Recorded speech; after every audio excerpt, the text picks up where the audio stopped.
Andrew O'Neill is easily distracted. Please switch off your mobile phones. Ladies and gentlemen, Andrew O'Neill is easily distracted. Take them out your pockets and switch them off. Ladies and gentlemen, Andrew O'Neill is easily distracted. Don't just put them on silent and then check them through the show like some pathetic information junkie. Switch them off. Ladies and gentlemen, Andrew O'Neill is easily distracted. Please also disable any radar or sonar devices. If you have any medical imaging equipment, such as an ECG, MRI, X-ray, or DEXA bone density machine, please switch it to silent. If you have any back-engineered alien telepath technology, please switch it to flight mode, as the performer's inner monologue may be offensive. Ladies and gentlemen, Andrew O'Neill is easily distracted. If you've brought a bird of prey to the gig, please put its little hood on now. Ladies and gentlemen, please welcome to the stage, Andrew O'Neill!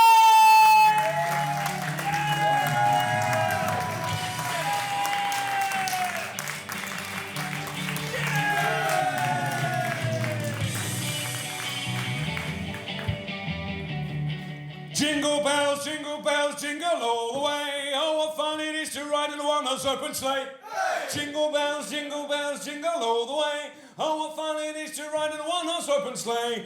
Jingle bells, jingle all the way. Oh, what fun it is to ride in a one-horse open sleigh. Hey! Jingle bells, jingle all the way. Oh, what fun it is to ride in a one-horse open sleigh. Jingle bells, jingle all the way. Oh, what fun it is to ride in a one-horse open sleigh. Jingle bells, jingle all the way. Oh, what fun it is to ride in a one-horse open sleigh. Hey! Good evening. Who's ready for Christmas? Good evening. So, any paedophiles in? Well, it is a school night.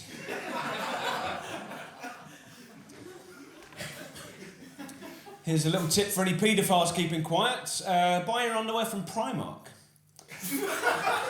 So you can take it home and put it on and think about the tiny little hands that made it. Yeah, see, it's offensive, isn't it? But politically astute on the subject of sweatshop labour. So, how do you do? Good evening. 3 lions on a shirt. That's why I left it in Kenya. So, good evening, what's your name? You ever killed a pig? No. Good man, correct answer. What's your name? Anna. Hello, Anna. Have you read Moby Dick? No. Yeah, you should read it, it's good. Good evening, what's your name? Lozzie.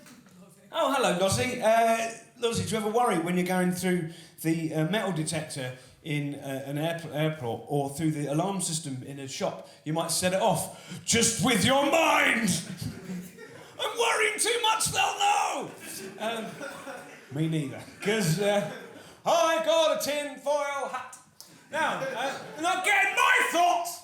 So, welcome to the show. Welcome to Andrew O'Neill is Easily Distracted. He's got himself a pair of barbecue tongs. And every time the fella reaches for the bell on the bus, he nips him.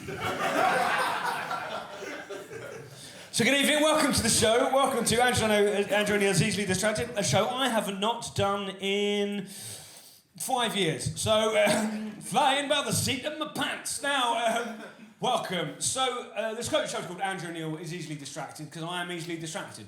That's why I called it that. It's just straightforward logic, really. I am easily distracted. My name is Andrew O'Neill. I thought I'd make a statement of fact so we all know where we are. So honestly, don't heckle me for 2 reasons. Number one, I will fuck you up. And we're filming it, and that will be online for everyone to see forever. And number 2, don't heckle me because I'm too interested in distractions. And we've got to get 2 shows done tonight, or 1 show for those watching at home. I'll be changing my dress in the middle, and these guys will slightly move. It's like a different venue. And I'll open with an Easter song. Yeah, the best bit I've done so far is literally the bit I can't use. Anyway, that's fine. That's fine. So So, I'm very easily distracted. I'm distracted by... Oh yeah, that's the other reason you shouldn't heckle, because I'm very easily distracted, as you have now realised. Basically, the shows can telescope like fuck. Don't heckle. There are jokes at the end going, please, as they fall off the edge of the cliff. Now, very easily distracted. I'm distracted by anything shiny, anything that makes noise, which is frustrating, because I write at home, and I live opposite the Tufnell Park Mirror Ball and Squeaky Toy Emporium. Should write in the other room, really. Now, I'm distracted by all sorts of things. I'm distracted by big crisps. The big crisp is a remarkable phenomenon because it reminds us of the size of the potato. We know potatoes are big. We've peeled them and mashed them, boiled them, roasted them, but when we see a crisp, we know it's made of potato. That's the size of a potato. Wow! It's distracting. Also, it's distracting because I have to then photograph it. Next to a 50p coin for scale. And then upload it to my dedicated Tumblr account. I'm distracted by long body hairs. As I'm tumbling towards middle age, they'll start to sprout more and more frequently. And you know, they're distracting just in themselves, long and wispy. And then I have to photograph that. Next to a 15cm ruler for scale. And then upload it to my separate dedicated Tumblr account. I had to start a new email address for that and everything. I worked out the other day I could do that. That was a weak fucked. It's very addictive, actually, if you can learn how to do it. Yeah? Pretend your leg's got a handle on it, right? But all is not lost, because I've got a TV show out of it. Filming it next week, right? 4 extra, right? Is that still a thing? I don't know. Fuck it. Netflix. Yeah, let's roll the... Netflix didn't exist when I last performed this show. Nor did some of you. It's an old show, right? Hey, what about that George W. Bush? Oh, hey? We'll never have a worse president than him, that's for sure. Now, so...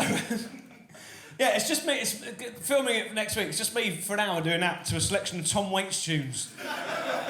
We sail at night for Singapore. Fucking amazing. What he's done is he's got himself a rusty pair of electrician's pliers. And every time the fella orders a mojito, he nips him. So, do drink a lot. Now then, what funny things shall I say next? Oh yeah, that's going to be good. Now, so I'm very easily distracted. I'm distracted by all sorts of things. I'm distracted by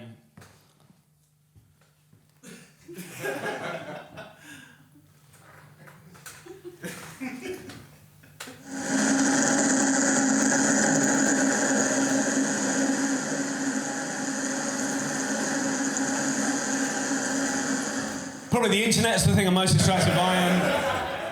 Because I write at home, right? I write on a laptop, and I write on a laptop that's connected to the internet, which is the worst idea ever!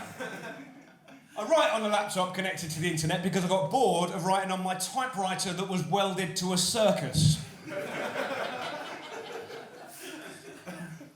It's bad for everyone, and it's particularly bad for people with ADHD, because the hyperlinks on the internet are how our brain works. Oh, that looks interesting. Oh, that looks interesting. Oh, that's just moving further and further away from the thing you're supposed to be doing. I've got more tabs open than poor alcoholic in the past.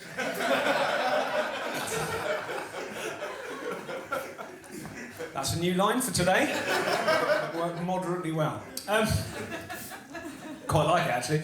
Wish I'd written it, delivered it with more conviction. The point is, right, the internet's the worst thing to me. It's got infinity on it. It's got all of the highbrow stuff, all the lowbrow stuff. It's got everything. Just basically me writing on the internet is just. And the internet used to be geographically specific, right?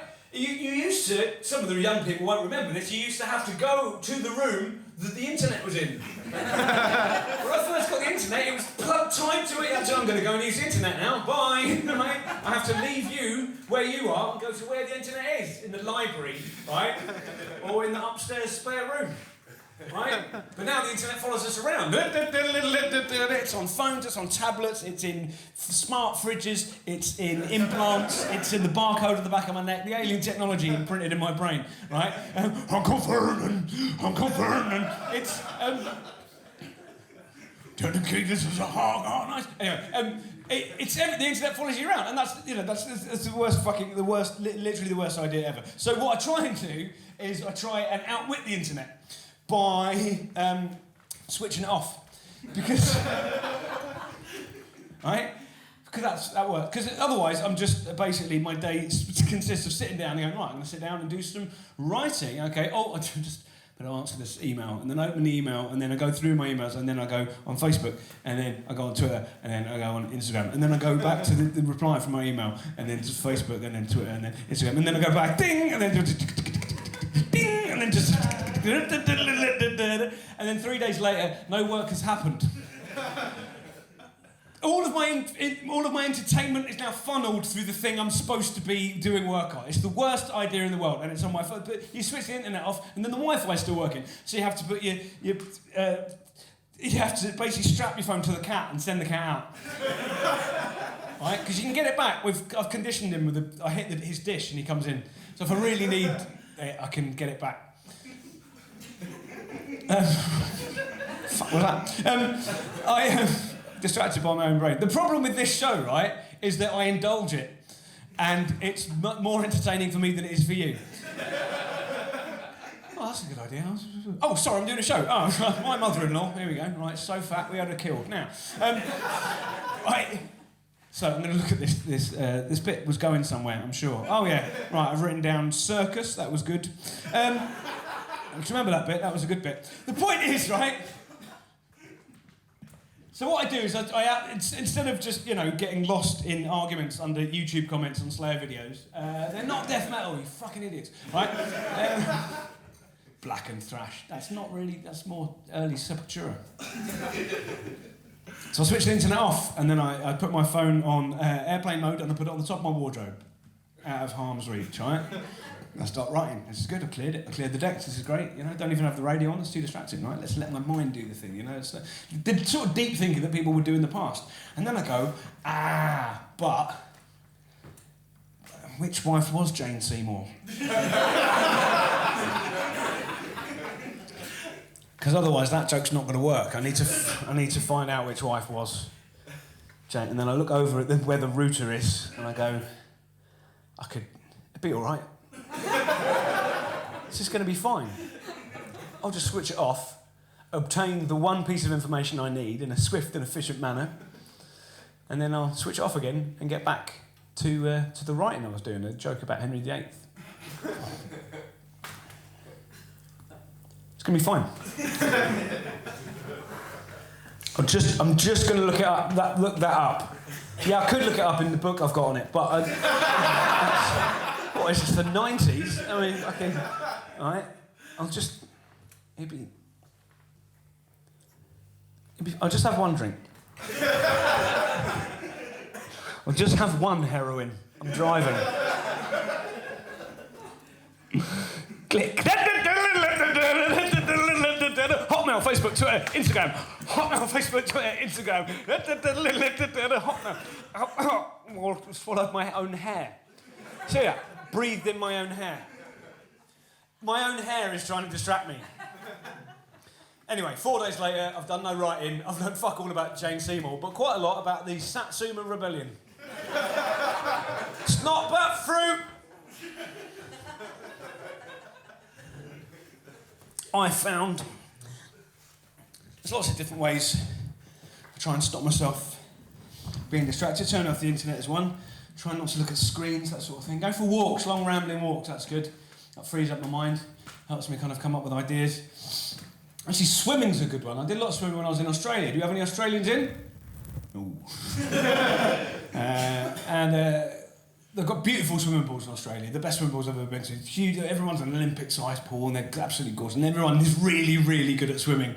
And I get in pasty and wraith-like, and it's good. But swimming's good for me because it. I really got into it when I did some gigs in Australia, and I've kind of carried it on since because I find it very meditative, because it's a sort of loosely demanding physical activity, but it's kind of quite gentle. It's not too much. It just lets my brain do its own thing, and I'm not listening to anything. And apart from this one time when I was in Australia, and my brain I wasn't distracted by anything, and then I saw at the bottom of the pool a spider. Now, this being Australia, the spider was huge. It was bigger than my hand, right? And these spiders look amazing when they're alive. I was scared of spiders before I went to Australia and realised what I thought I was scared of. There's worse ones. It's like being scared of Lego and seeing a brick for the first time. What are you scared of? Chihuahuas? Oh, me too. Oh, well, fuck you! Right?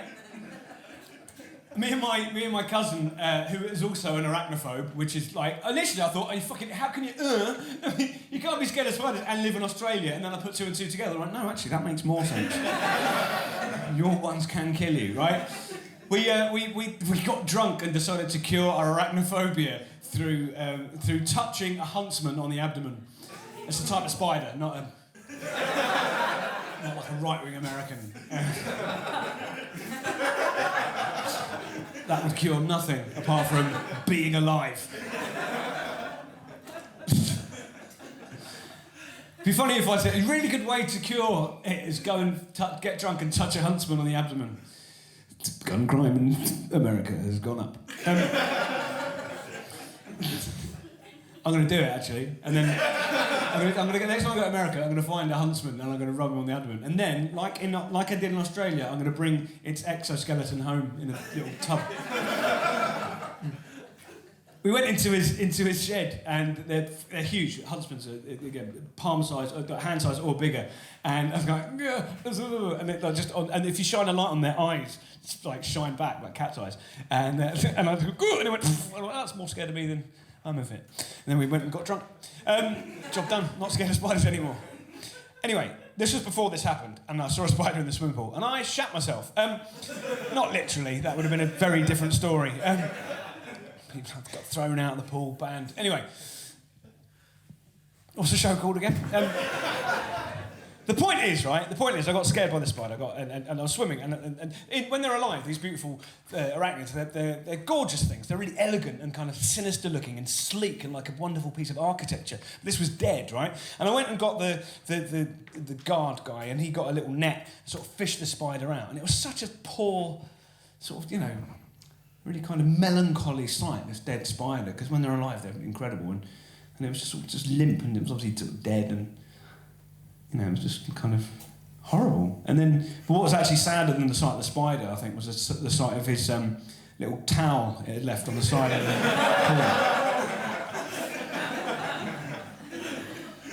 pool. 8 little flip-flops. But yeah, no, there's all sorts of, as I say, there's all sorts of things I get distracted, all sorts of,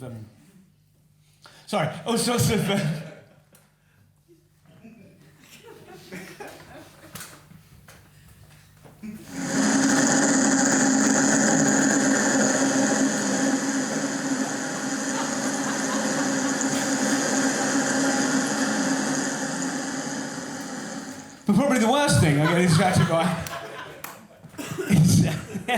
oh yeah! Fucking... Right, so... When I do have time for thinking, I have to go through a phase of getting through my neurosis, because this is the thing, my brain gets clouded up with the distractions, right? Uncle Vernon, and... what's he building in there? Good night.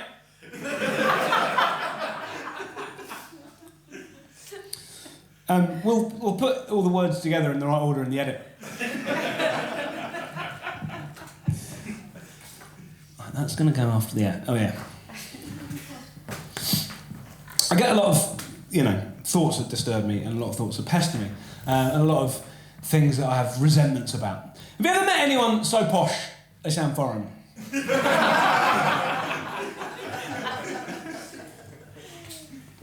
Where are you from?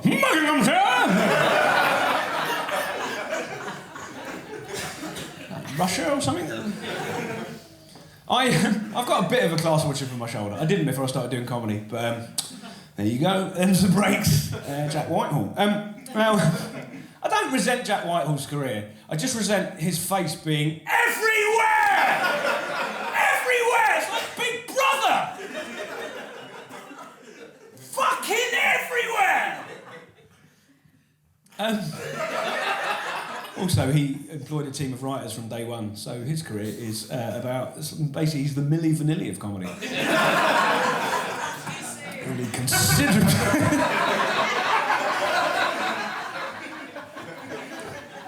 He's a lot less funny than Milli Vanilli anyway. So, I once kicked a posh woman out of a cab. This is genuinely true, right? I was at the Edinburgh Fringe. A lot of posh people at the Edinburgh Fringe because it's where people go when they don't need to make an income.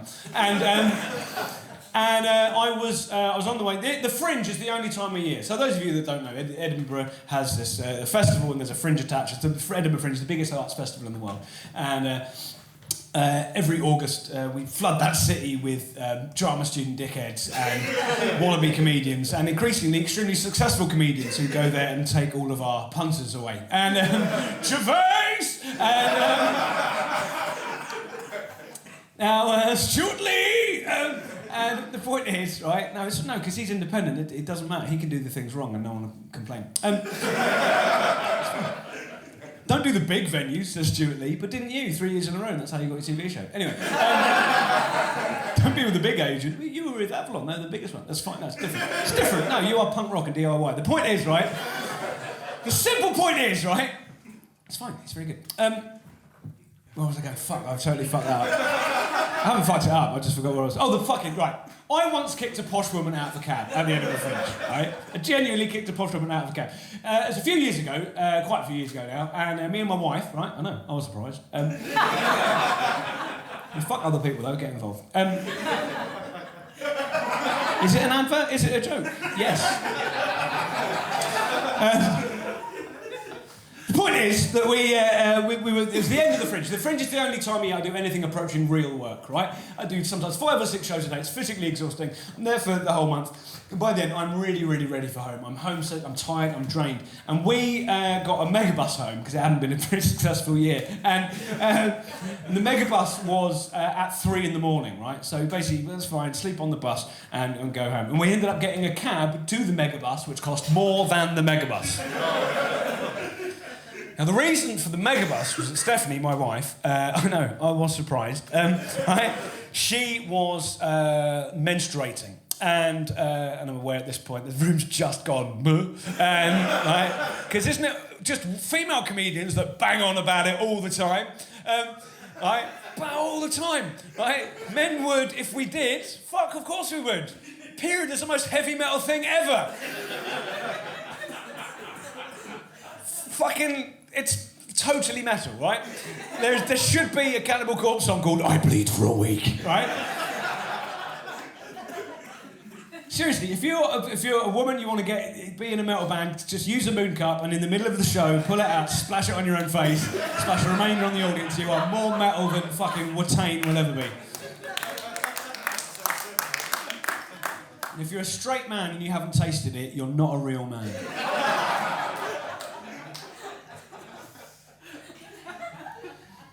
It's to my lasting regret as a vegan that it doesn't clock, because I miss black pudding.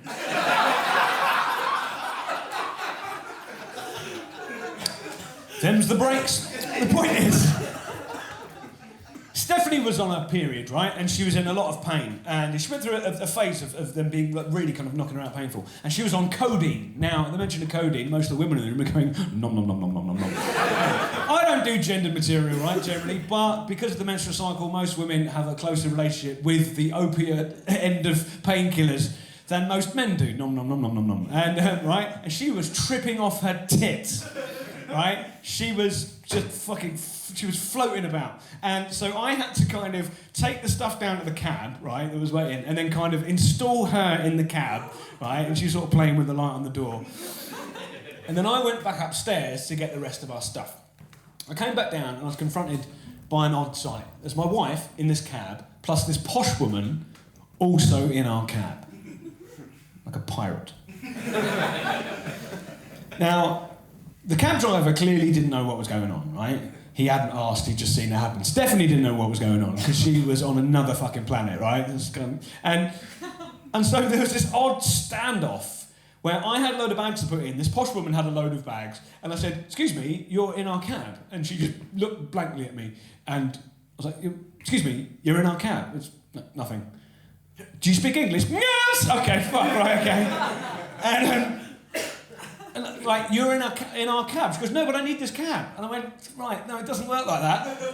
This is and clearly no one had ever said no to her in her life. Clearly, she just from cradle to grave, this is the only bump in her entire existence, right?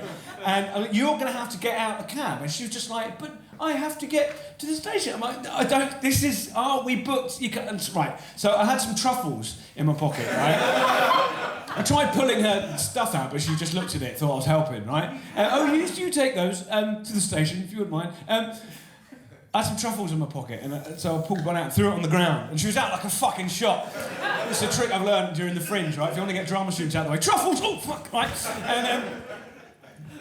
And then she was just stood outside the cab, and I got a good look at her for the first time, and I will never forget her face, right? Because it was the blandest thing I'd ever seen. It was like her eyes slid off her, right? It was incredible, like Teflon or some sort of anti-radar technology, right? She looked like a fucking spoon wearing a pashmina. It was incredible. The most memorably bland face I've ever seen in my life, right? She did this really weird thing, right? She started talking to the cab driver. Presumably, what she wanted was for the cab driver to book her another cab, right?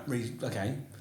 But instead of saying to him, could you book me another cab? Or is there a number I could ring to get myself a cab? She said to him, do you have a friend?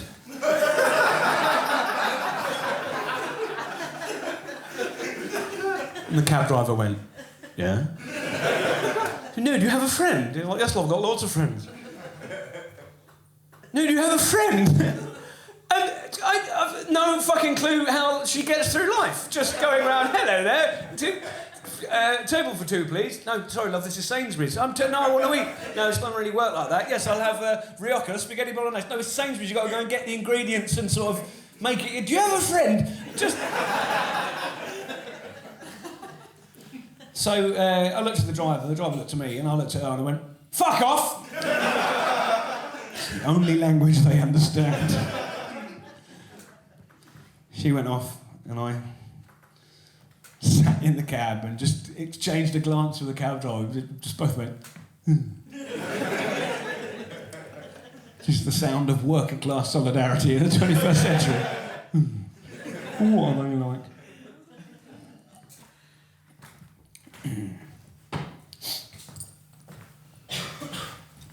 Dear cotton bud manufacturers, it says on the side of your packaging, do not insert into ear canal.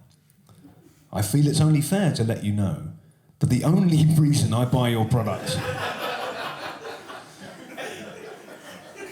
is to insert them into my ear canal. Given the shape of the product you manufacture, I can honestly think of no other plausible use of them. Seriously, what the fuck do you think people are buying them for? Cleaning up very specific spillages? And let's not bullshit. You make the things, you know how good that feels. I'm aware it's a litigation issue and you're probably worried that people are going to burst their eardrums and sue you, but fuck it, why don't you just put, you're on your own?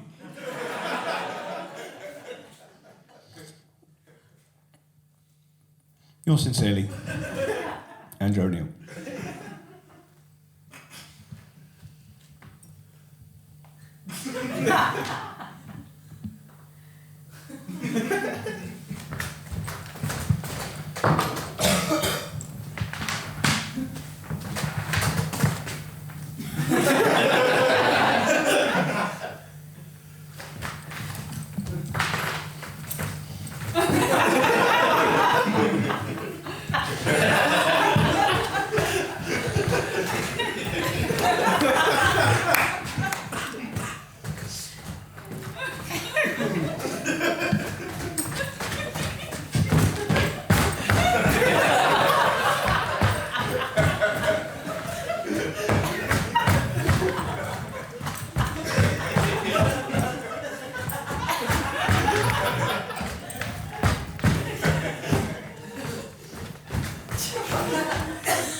you very much. So, modern life is clogged up with these distractions, you know, fucking the internet being the worst one, posh people being probably second. And for me, gender shit. Like, I just want to be able to wear this without having to raise it at the beginning of every set, so that weekend club audiences don't spend my whole gig going, so fucking bored of banging on about it, but I have to write a bit, just this, whatever.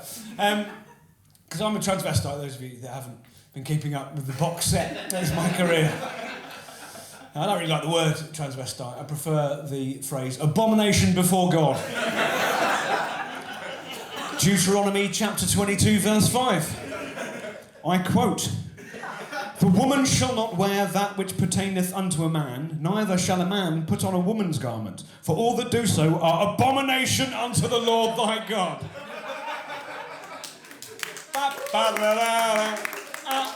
And people say I'm not a Satanist. I also say that. The thing about Deuteronomy, right, is it's the funniest bit of the Bible, right? It's like, it's like, you can't be gay, right?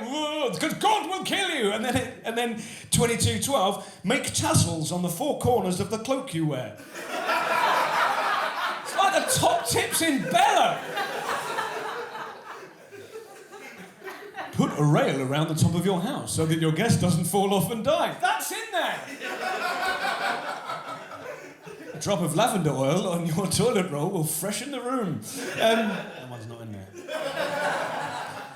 Deuteronomy chapter 22, verse 5 is the only bit of the Bible dedicated to me being an abomination before God, right?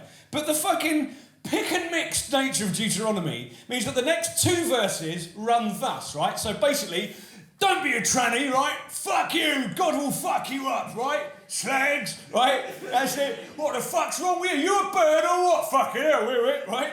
22 verse 6. If a bird's nest chance to be before thee in the way, in any tree or on the ground, whether they be young ones or eggs, and the dam sitting upon the young or upon the eggs, thou shalt not take the dam with the young.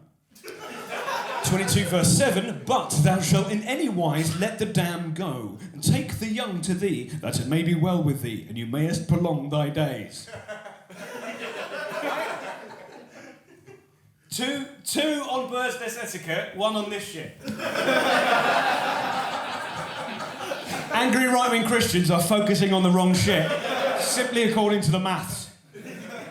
It says in Deuteronomy, right, don't eat owls.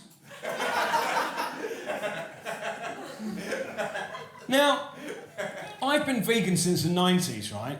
And I must admit, I do miss owls.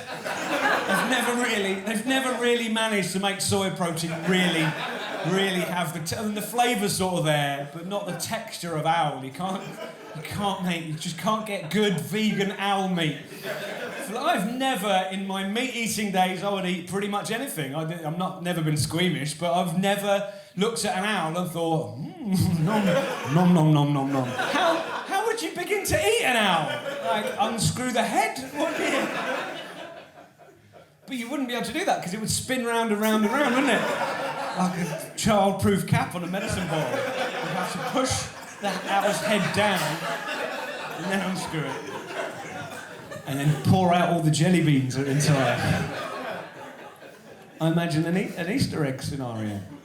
They'll probably be in a plastic packet though, which is less fun. Good. That was the abomination before God section of the show.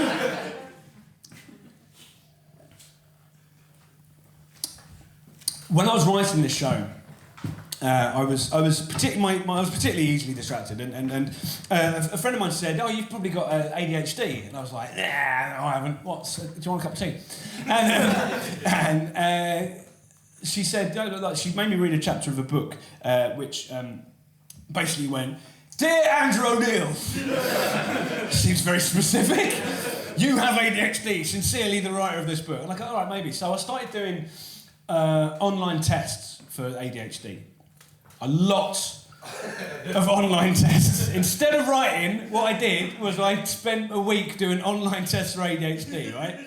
And according to them, God, dive! I I've got the ADHDist, and it's not severe, but it's a thing. My favourite thing on the internet, right, apart from the comment section underneath Slayer videos, right, or when my mum comments. I'll do that a bit later. It's funnier in another context. The point is, right, the best thing on the internet, there's a very authoritative test to determine whether or not you've got ADHD, right? It's a 30-question test. And on the same website, there's a special short version. That's amazing. And what the short version should be is, are you doing the short version?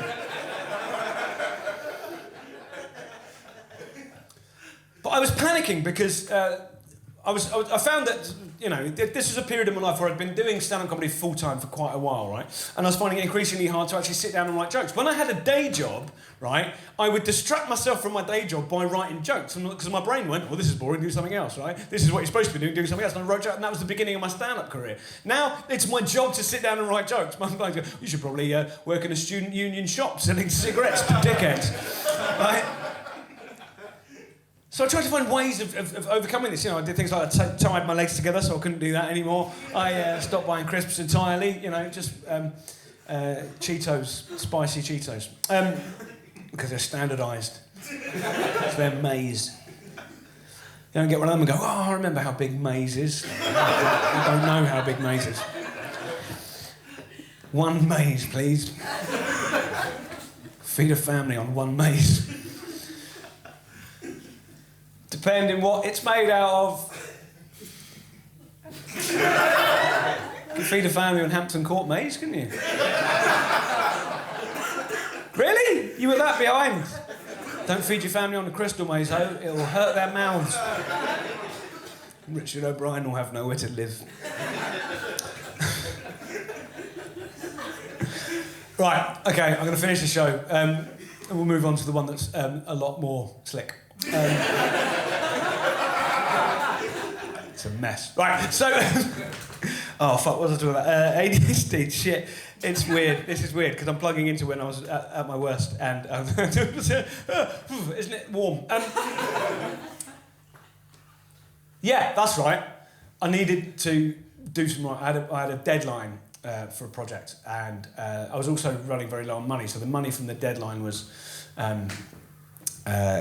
really, you know, the money from the project was really important, and I started to panic because I wasn't able to do this. And I did all these online tests for ADHD, and I thought, I've got ADHD. And basically, there are two routes with ADHD. One of them is sort of drugs, and one of them is kind of just trying to find, accepting what you've got and you know, work around it. Because you don't go, I've got ADHD. Oh, cool, legs up, the money will roll in, right?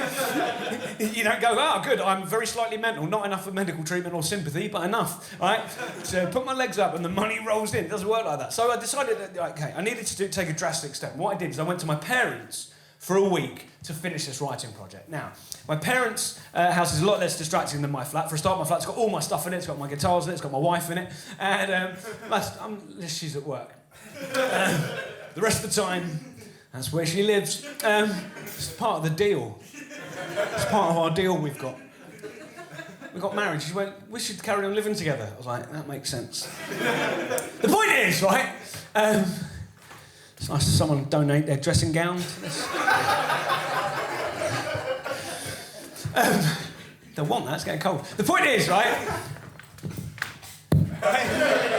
The point is, right? Sun come up, it was blue and gold, right? The point is, right? Ever since I put your picture... And the point is, right, he's got himself a huge pair of novelty, plastic, unrealistic crab's claws. And every time the fella mentions European fiscal policy, he nips him. I went to my parents. It's a less distracting house. They have the internet, but it is geographically specific, right?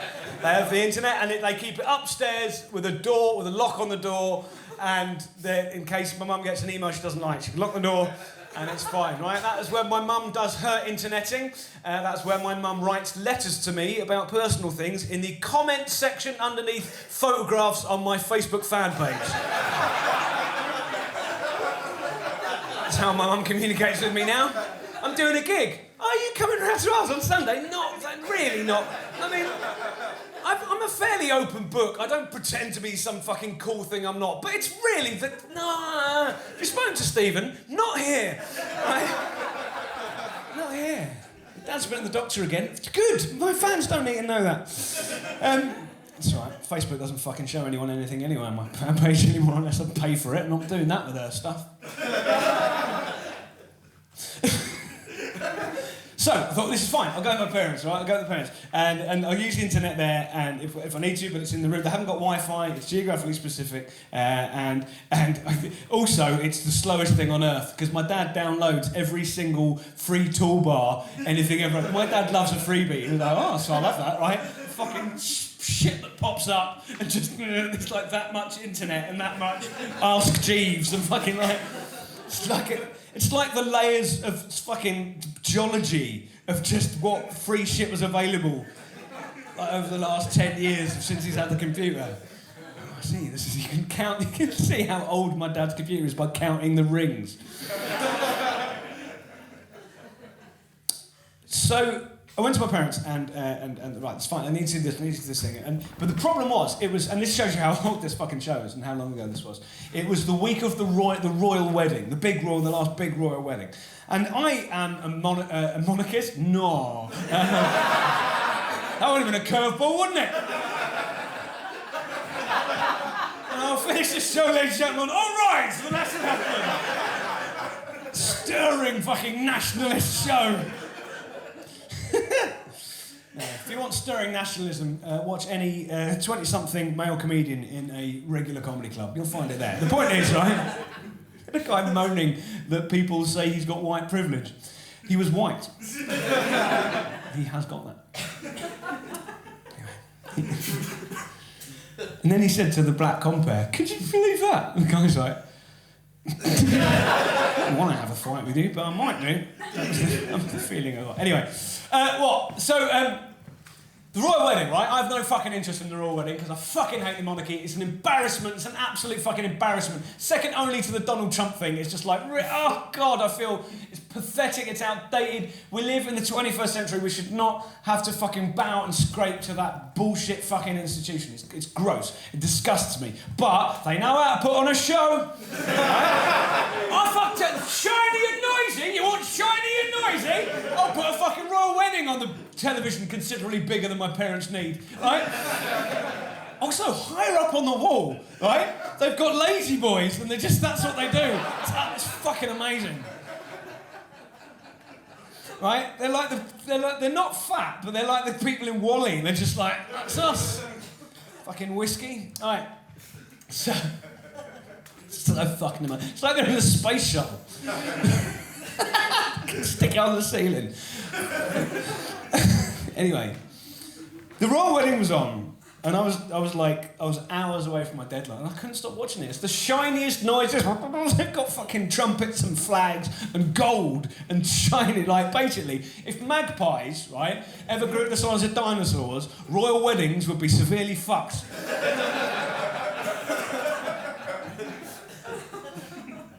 And I'm going to pitch that idea to Netflix. Royal Wedding 3, the magpies are back. It's the best idea I've ever had. Right, anyway, the point is, right, there was a point. That's an interval soon, don't worry. Right, no, the show will finish and we'll go home soon.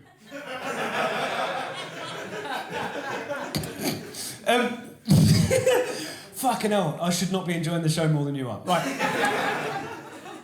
I could not watch the royal wedding. I was trying to write, I couldn't write. It was on, and I don't know who famous people are anymore, but there were some of my ones there, right? There was Posh and Bex. Oh look, they've got them there. That's nice. I know who they are. And it was weird because like I was spotting people. I kind of, you know, those people you vaguely know, they're on your kind of cultural peripheral vision. And I'm watching this thing and going, oh, fuck, this is horror. I hate this. 2 hours later, yeah, I'll have a cup of tea. And I'm just watching that whole thing.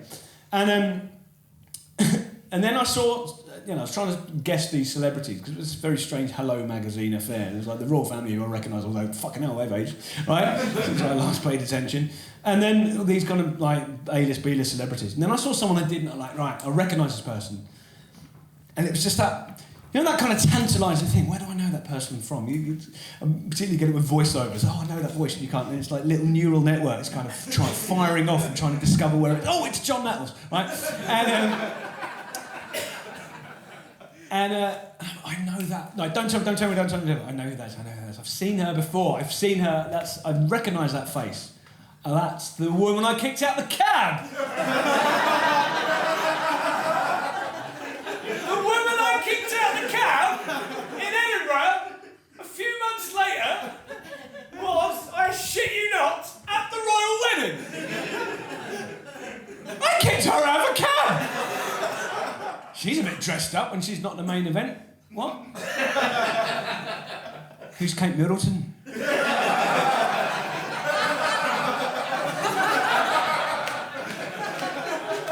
Kick Kate Middleton out of a cab and told her to fuck off. She was studying at St Andrews. I kicked the future Queen of England out of a cab and told her to fuck off. And people say I'm not a Republican.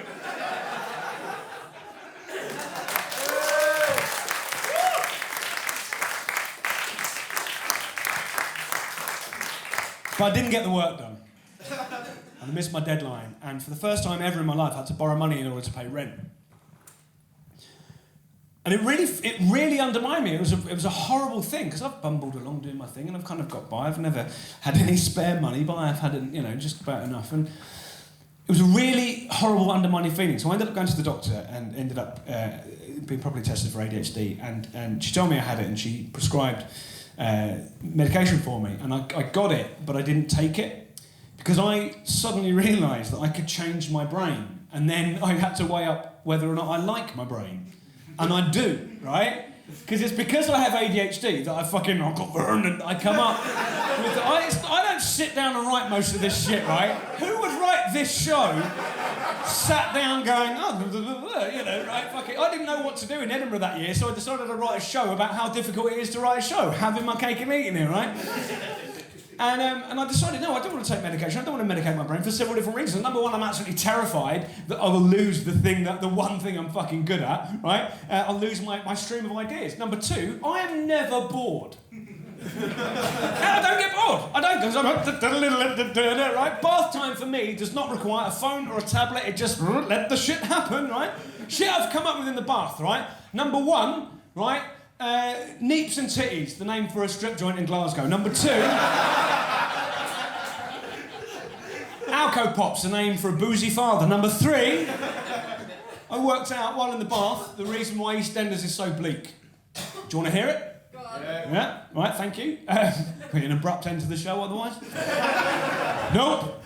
Good night. The reason EastEnders is so bleak is because the world in which EastEnders is set does not contain Barbara Windsor.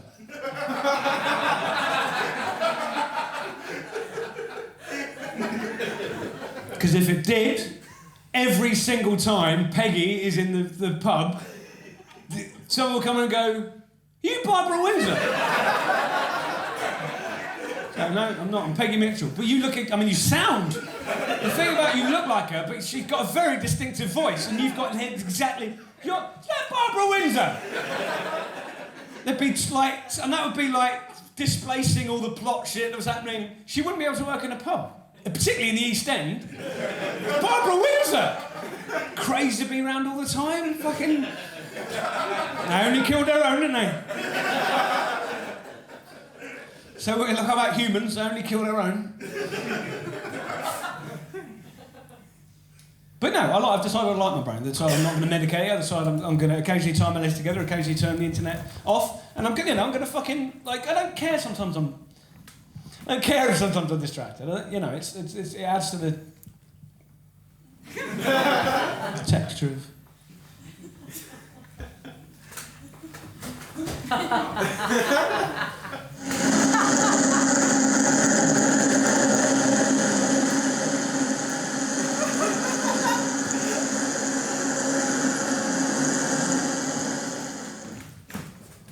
It's not something wrong with my brain, it's just fucking different and I can work with it and it's evolutionarily useful. I've read this, right? Back when we lived in small communities of about 100 people, different brains are good for different things, right? This is why you have different sleep patterns to other people. It means that across the population there's usually someone who's alert, right? ADHD means I go, look out for that, mind that, don't do that, right? Okay? When I go down the road, I look at every single person's face. My wife never does, right? Because she's got a completely different type of brain. I go, did you see that bloke? She goes, no, she never has done.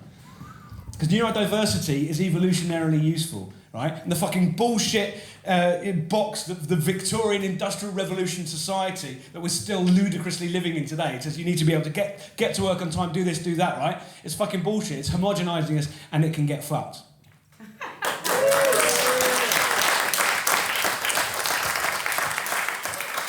It's only because I've got the brain I've got that I can come up with shit like this. Hit the music! Nice and loud.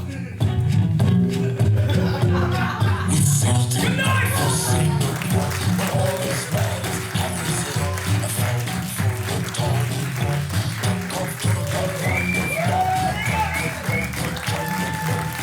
Thank you!